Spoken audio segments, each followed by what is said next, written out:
Good morning student. आज BSc first year का second paper जिसका कि नाम काइनेटिक थ्योरी एंड थर्मोडायनेमिक्स है। थर्मोडायनेमिक्स के अंतर्गत ही बात कर रहे थे मैक्सवेल रिलेशन की।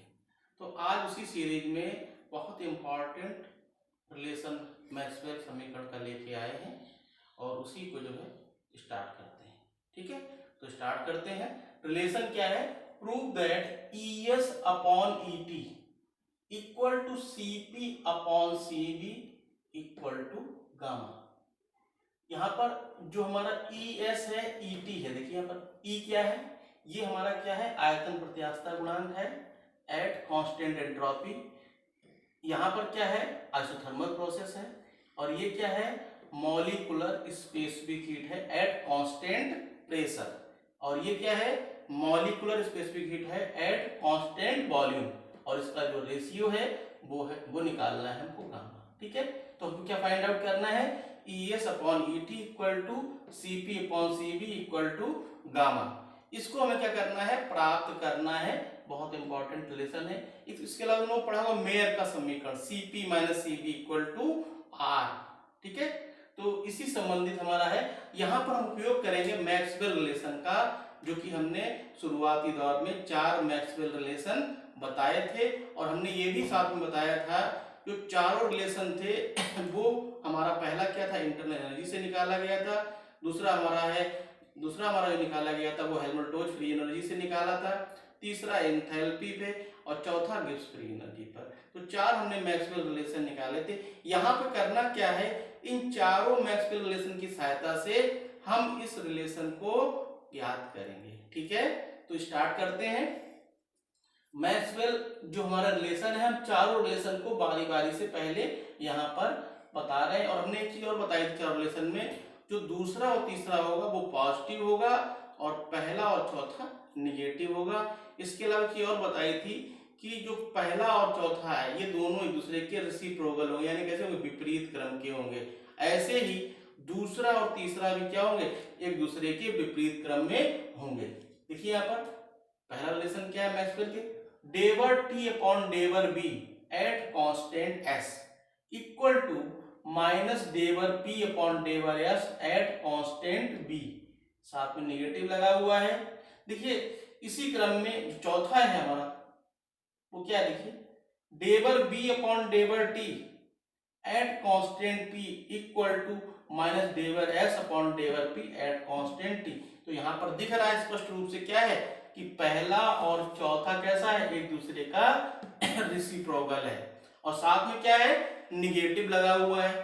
दूसरे की बात करते हैं, डेवर S अपॉन डेवर B at constant T equal to डेवर P अपॉन डेवर T एट कांस्टेंट B।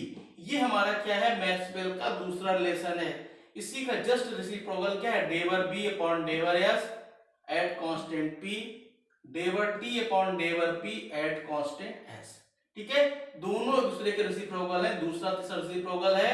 और हमारे दोनों कैसे हैं, पॉजिटिव हैं। लेफ्ट साइड राइट साइड में दोनों में हमारा क्या होगा, पॉजिटिव होगा। हमने यहाँ पे साथ में ये भी बताया था, जो हमारे एट कांस्टेंट दिया हुआ ये क्या इंटरचेंज होंगे। अगर हमारा यहाँ पे डेवर S दिया हुआ है तो डेवर B क्या है, कांस्टेंट S के हो जाएगा। अपॉन में डेवर S दिया हुआ है तो B कांस्टेंट के जिसके सापेक्ष B है ये कांस्टेंट हो जाएगा। यही क्रम सब में है। देखिए यहाँ पर B था, कांस्टेंट T हो गया, यहाँ पर B हो गया, यानी ये इंटरचेंज नीचे वाला पद होता रहेगा। इस क्रम में हमारे मैक्सवेल रिलेशन रहते हैं। इनको लर्न करने का भी तरीका यही है, क्योंकि ऐसे हम लिखेंगे तो क्या होगा, गलती होगी बार बार। और गलती कैसे दूर करेंगे, जब एक रिलेशन को हम लेके चलेंगे, एक को हम सिर्फ डिनोट कर लें, उसी क्रम में हम दूसरे भी पद हम यहाँ पर लिख सकते हैं, जिससे कि हमारी मिस्टेक ना हो। सबसे आसान हमारा क्या है, सबसे आसान हमारा है डेवर S अपॉन डेवर B एट कांस्टेंट T। सबसे ज्यादा इंपॉर्टेंट है, बहुत ज्यादा पूछा जाता है। और इसी की सहायता से देखिए यहाँ पर S है, B है, T बचा क्या, P, यानी डेवर P अपॉन डेवर T एट कांस्टेंट B। अगर हमें डेवर S अपॉन डेवर B एट कांस्टेंट T मालूम तो तीसरा तो हम अपने आप कर देंगे। हमें डेवर B अपॉन डेवर S करना है, इनको पलट देना है बस और कांस्टेंट ले लेना। कहने का मतलब ये है कि हम आसानी से इनको, देखिए हमने क्या किया, चारों मैक्सवेल रिलेशन को बारी बारी से यहाँ पर लिखा। और कौन कौन सी जो चीजें हैं ध्यान रखने वाली हैं उनको भी साथ में हमने यहाँ पर बताया। ठीक है, अब देखिए बात हो रही है किसकी, बात हो रही है हमारी आयतन प्रत्यास्थता गुणांक की। आयतन प्रत्यास्थता गुणांक E इक्वल टू होता माइनस डेवर P minus dP upon dB upon B। ये हमारा क्या है, ये आयतन प्रत्यास्थता गुणांक निकालने के लिए हमने इसका उपयोग किया। अब देखिए डेवर dB अपॉन B है, अपॉन में अपॉन आया तो ऊपर आ जाएगा minus B dP upon dB।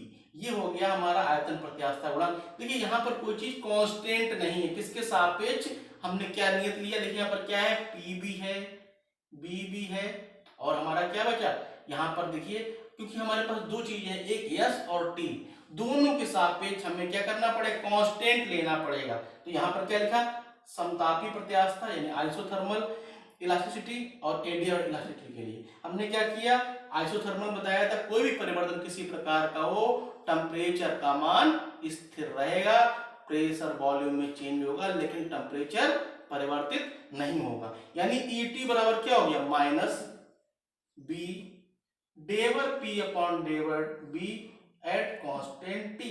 यहाँ पर dP अपॉन dB क्योंकि कांस्टेंट नहीं था, जब कांस्टेंट ले लेंगे तो हमने क्या किया डेवर में कन्वर्ट कर दिया, तथा ES equal to minus B डेवर P अपॉन डेवर B एट कांस्टेंट S।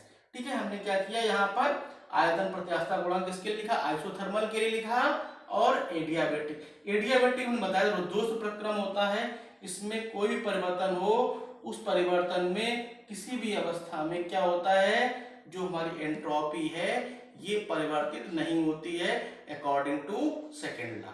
ये हमारा था स्टार्टिंग में हमारा 0th लॉ से था, ये हमारा सेकेंड लॉ से।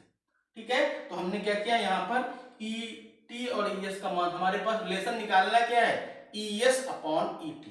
हमने क्या किया, हमने यहाँ पर ES अपॉन ET भाग करके, क्योंकि हमने ET पहले लिखा हुआ था तो हमने ES अपॉन ET कर दिया। देखिए जब हम भाग देंगे B तो हमारा बाहर है और साथ में माइनस भी बाहर है, हमने क्या किया इस माइनस और B को कट कर दिया और लिख दिया डेवर P अपॉन डेवर B एट कांस्टेंट S, डेवर P अपॉन डेवर B एट कांस्टेंट T। देखिए जहां पर एंट्रोपी थी कांस्टेंट हमने वहां पर एंट्रोपी को रख दिया, जहां पर टेम्परेचर कांस्टेंट था हमने वहां पर टेम्परेचर को रख दिया। अब देखिए हमें क्या करना है, हमें इसको सॉल्व करना है, क्योंकि सॉल्व करने के लिए हमें चाहिए क्या Cp अपॉन Cv, ये हमको प्राप्त करना है। ठीक है, तो क्या किया ऊपर का पद और नीचे के पद में दोनों में क्या किया डेवर T से मल्टीप्लाई और डिवाइड कर दिया। देखिए यहाँ पर क्या किया डिवाइड किया डेवर T से मल्टीप्लाई कर दिया, यानी डेवर P अपॉन डेवर T इंटू डेवर T अपॉन डेवर B, इसका कांस्टेंट क्या है S। यहां पर क्या किया डेवर P अपॉन डेवर T इंटू डेवर T अपॉन डेवर B, यहां पर एक कांस्टेंट T था, इसमें भी क्या किया मल्टीप्लाई किया। अब देखिए जब हमने मल्टीप्लाई कर लिया, मल्टीप्लाई करने के पश्चात देखिए ये पद अलग है ये पद अलग है, लेकिन दोनों पदों के लिए एंट्रोपी कैसा है कांस्टेंट है। यहां पर क्या है इन दोनों पदों के लिए क्या है हमारा टेम्परेचर कांस्टेंट होगा। ठीक है, अब देखिए हमने क्या किया, जब हमने यहाँ पर रिलेशन का उपयोग किया, जब रिलेशन का उपयोग किया तो डेवर P अपॉन डेवर T एट कांस्टेंट S हो गया। ठीक है, इसके अलावा डेवर T अपॉन डेवर B एट कांस्टेंट S हो गया। यहाँ पर क्या हुआ डेवर P अपॉन डेवर T एट कांस्टेंट T हो गया, और यहाँ पर क्या हुआ डेवर T अपॉन डेवर B एट कांस्टेंट T हो गया। देखिए चार पद हमारे प्राप्त हुए। अब इन चारों पदों को हम देखते हैं मैक्सवेल के रिलेशन की सहायता से।